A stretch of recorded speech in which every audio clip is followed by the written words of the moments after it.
అగ్రరాజ్యంను మంచు తుఫాన్ ముంచేస్తోంది. విరుచుకుపడుతున్న ఫెర్న్ తుఫానుతో ఆ దేశం అతలాకుతలమైపోయింది.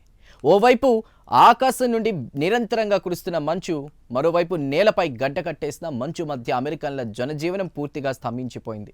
దక్షిణ రాష్ట్రాల నుంచి ఈశాన్య ప్రాంతాల వరకు విస్తరించిన ఈ మంచు బీభత్సం వల్ల సుమారు 10 లక్షల ఇళ్లు, వ్యాపార సముదాయాలు అంధకారంలో మునిగిపోయాయి. భారీగా కురుస్తున్న మంచు, గడ్డకట్టే చలి కారణంగా విద్యుత్ లైన్లు తెగిపోయి ప్రజలు అంధకారంలో నానా ఇబ్బందులు పడుతున్నారు. రోడ్లపై మంచు పేరుకుపోవడంతో ప్రయాణాలు ప్రమాదకరంగా మారాయి.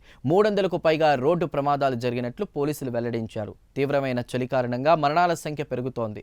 టెక్సాస్, లూసియానా, న్యూయార్క్ నగరాల్లో పలువురు చలికి తట్టుకోలేక ప్రాణాలు కోల్పోయారు. న్యూయార్క్ సెంట్రల్ పార్క్లో దాదాపు 9 అంగుళాల మంచు కురవగా, పిట్స్బర్గ్లో గత 15 ఏళ్లలో లేనంత భారీ హిమపాతం నమోదైంది. ప్రభుత్వం అనేక చోట్ల వార్నింగ్ సెంటర్లు ఏర్పాటు చేసి ప్రజలను సురక్షిత ప్రాంతాలకు తరలిస్తోంది. ముఖ్యంగా Tennessee, Louisiana, Mississippi, Texas, Georgia రాష్ట్రాల్లో పరిస్థితి దారుణంగా ఉంది. ఒక్క టెనెస్సీలోనే 3 లక్షల ఇళ్లకు పైగా కరెంటు సరఫరా నిలిచిపోయింది. విద్యుత్ గ్రిడ్లపై ఒత్తిడి పెరగడంతో అమెరికా ఇంధన శాఖ అత్యవసర ఆదేశాలు జారీ చేసింది.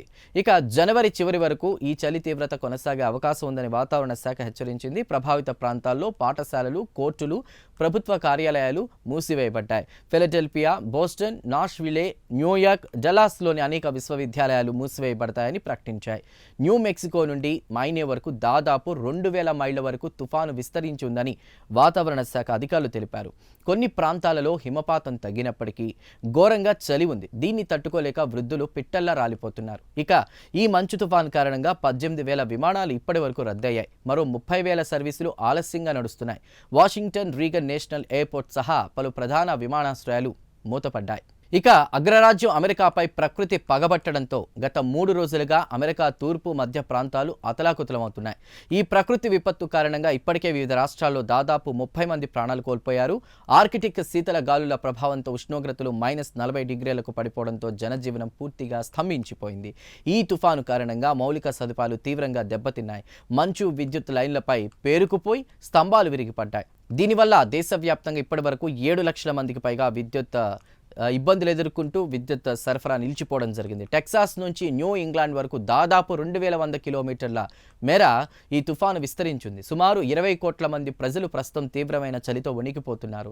Oregon, New York, Texas, Michigan, Pennsylvania, Illinois, Montana, Dakotas రాష్ట్రాల్లో పరిస్థితులు భయంకరంగా ఉన్నాయి. ఇక కొన్ని ప్రాంతాల్లో ఉష్ణోగ్రతలు -30 నుండి 40 డిగ్రీల సెల్సియస్ కంటే తక్కువకు చేరుకోవడంతో ప్రజలు ఇళ్లకే పరిమితమయ్యారు.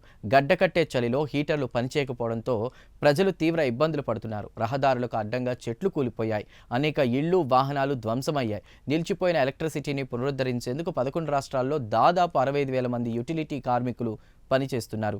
ఈ మంచు తుఫాను అమెరికా జనాభాలోని సగం మంది అంటే 185 మిలియన్ల మందిపై కూడా ఈ మంచు తుఫాను ప్రభావం చూపుతోంది. దీంతో అధికారులు అత్యవసరమైతే తప్ప బయటకు రావద్దని హెచ్చరికలు జారీ చేశారు.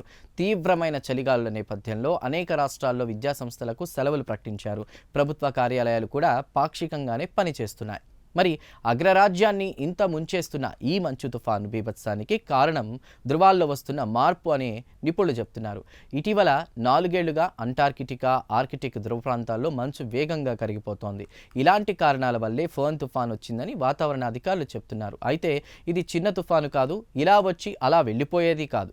దీనివల్ల అమెరికాలో సగం మందికి పైగా అంటే 23 కోట్ల మందిపై ప్రభావం పడుతోంది. దాదాపు అమెరికా 3 వంతుల ప్రాంతం మొత్తం కూడా మంచు వర్షంలో చిక్కుకుంది. దాదాపు 3,000 కిలోమీటర్లలో కోల్డ్ వేవ్ ఉంది. ఇక సాధారణంగానే చల్లగా ఉండే అమెరికా దేశంలో ఈ తుఫాను ముగిసినా దీని నెగిటివ్ ప్రభావం వాతావరణంపై కొన్ని వారాలు ఉంటుందని నిపుణులు చెప్తున్నారు.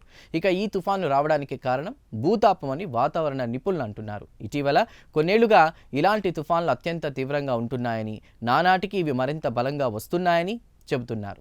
భూతాపంతో మంచు తుఫాన్లు ఏంటి అని అనిపించవచ్చు. అయితే దీని వెనక పెద్ద వెదర్ లాజిక్కే ఉంది. భూతాపం వల్ల వెచ్చని వాతావరణం ఏర్పడుతుంది. అంటే సముద్రాలు వేడెక్కి ఆవిరవుతాయి. అలాగే మంచు పర్వతాలు అంటార్కిటికాలోని మంచు కరుగుతూ ఆవిరిగా మారుతుంది.